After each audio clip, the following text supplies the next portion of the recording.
Well guys, whatever we get for this game's DLC, it's gonna be off the charts.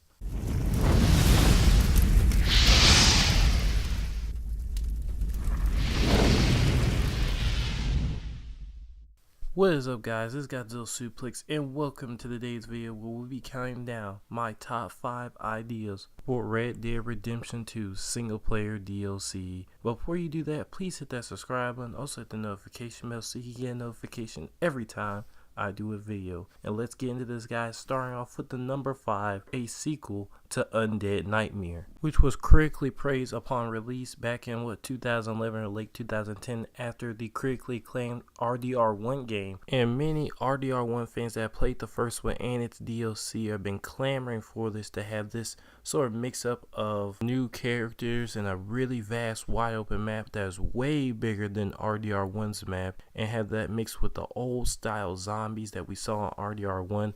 I mean, that sounds like a really perfect mix. I mean, the only problem that I could really see with that is the really development time on that. I mean, let's just take this into consideration. Once you factor in the voice acting and all the stuff they're gonna have to do to the Mac to change it, the new missions they're gonna have to add, but most of all to bring back all the actors to try and act out the scenes again, because we're gonna want to see Dutch, Arthur, all of them there, and not post epilogue ending but pre, with all the characters there to interact with the zombies sort of as a group to make the story more interesting. So it's just a lot of development to try and do something like that.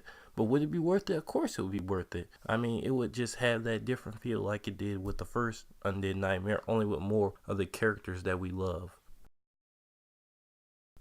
And now at my number 4, it is Micah Bell. Now, before I start talking about the details of why he should get his own DLC, let me just give a spoiler alert. There are spoilers ahead that happen at the end of the game. Okay, now with that out of the way, let me get into my reason why Micah Bell should get his own DLC. Now, I know at the end of the epilogue, 7 years after the events of the main game of Red Dead Redemption 2, Micah Bell is killed by John Marston and mainly Dutch Van der Linde. Fans are probably saying that's his whole story all wrapped up in the end of the epilogue. But what I'm saying is that, guys, there is 7 years between those events. I mean, assuming, or this is my assumption, that Micah Bell found Dutch probably in the last, 7 months of that time. What happened to all those other times? We know Micah's hired guns are still alive by the end of that. We know one of them, shifted away from him and one was still with him. So this would be a perfect DLC from a gameplay and a story perspective to get inside of Micah Bell. Not only that, but really a gameplay perspective to be a leader of a gang, and especially because the character is so eccentric and brutal. That would just be a great DLC idea, because Micah Bell is very funny and very cynical towards Arthur during the game. But the biggest reason why this would be so great is that it's going to be its own standalone story. Of course, some characters have to survive, but that's like 3 characters out of maybe maybe another big group of characters that can either live, die, or whatever. Just only 3 characters had to be living, so it'll give more creative freedom to Rockstar to make a standalone story by him and still retain the comedy and the seriousness that was in the main campaign. And our number 3, one of the more likely possibilities of what Rockstar is going to go with is to go ahead and remaster the Red Dead 1 story.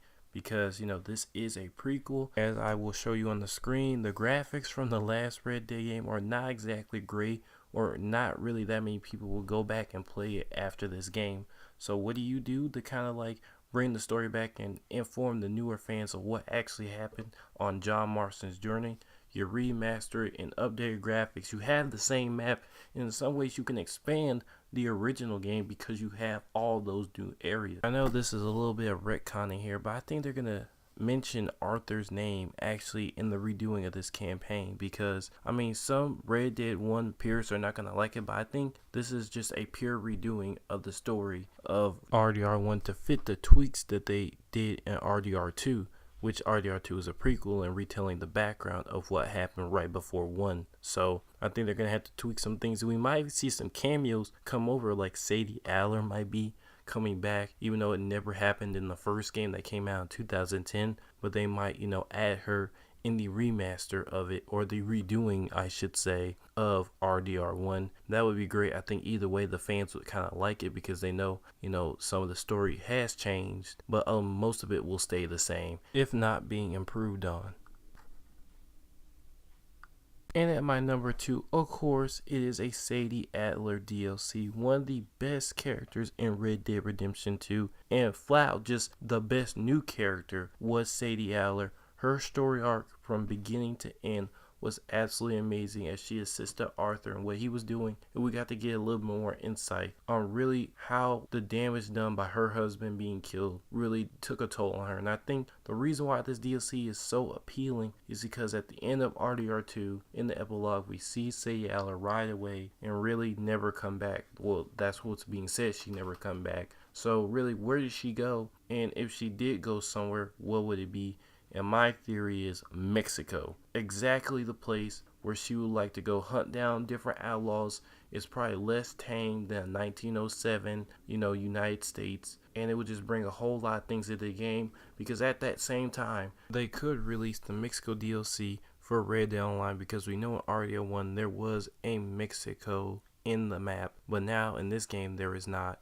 And I'm having a very strange theory that it's going to come in the exact same announcement for Sadie Adler, because I think the Mexico map and the story is going to be used for Sadie Adler's DLC, and it's going to be an addition for Red Dead Online. It's going to be greatly expanded from RDR1's Mexico map, and I think that would just warrant a very huge update. I mean, it would just be great for the fans who don't buy it and the fans that do, because we all want to see the continuation of this great character story. And finally, at my number 1, none other than the character who has been in this series from the beginning, one of the most polarizing figures in the Red Dead universe, the person that holds the story all together, both villain and semi-protagonist, Dutch van der Linde. This dude, it has to happen, guys. It just has to happen. He has to get his own standalone story, because this character has just been at the forefront of the series. And not only with this corrected gameplay issue in the game with non-freedom, but this could also take place between the 7 years. Because after the events of Red Dead 2, we do know that Dutch was by himself for 7 years. Then Michael Bell came back and convinced him to join him again. But it is just amazing to think what they could do. A full slate, clean story. Dutch makes him another gang. The gang fails, and it perfectly leads into a Red Dead 1 remaster. I mean, it would just be off the charts. The freedom that you would have, which constricted you in Red Dead Redemption 2, would be no more, because now if somebody dies in this DLC, hey, they weren't there between those events of the game, so it's all fair game for just this organically well-driven story. Plus, now you call the shots, and now the hierarchy and way you get your missions are going to be so much more different. You can choose which schemes to go with, and the camp members can bring them to you, give you suggestions, and you just will feel like a leader through the whole thing, whereas in Red Dead 2, you just felt like a follower. And I can't tell you how many times I've wanted to pick my characters that I want to bring on the mission with me. I mean, that's just something very specific for me, which I had a problem with in Red Dead 2. Where, why am I the head gun when I can't even make the decisions of who's going with me? Whereas now that you're Dutch, now you can make decisions of who's going with me. Hey, you come, or maybe just you and you, and a personal mission. It'll still have that sort of same setup as RDR2. You'll still have the pressure of the law, and you will still have that sort of setup where characters can come suggest missions to you, but you can decide to turn them down or not. And since you're the center of the camp, now everybody looks towards you, and everybody's relationship with you matters to a degree that it will change and impact the story and what missions you can and cannot take, and who joins and leaves your group.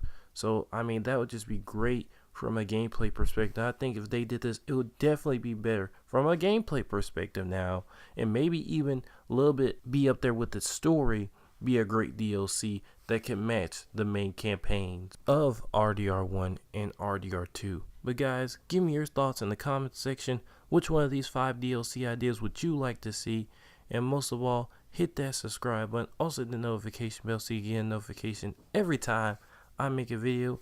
And you guys have a nice day. See y'all next time.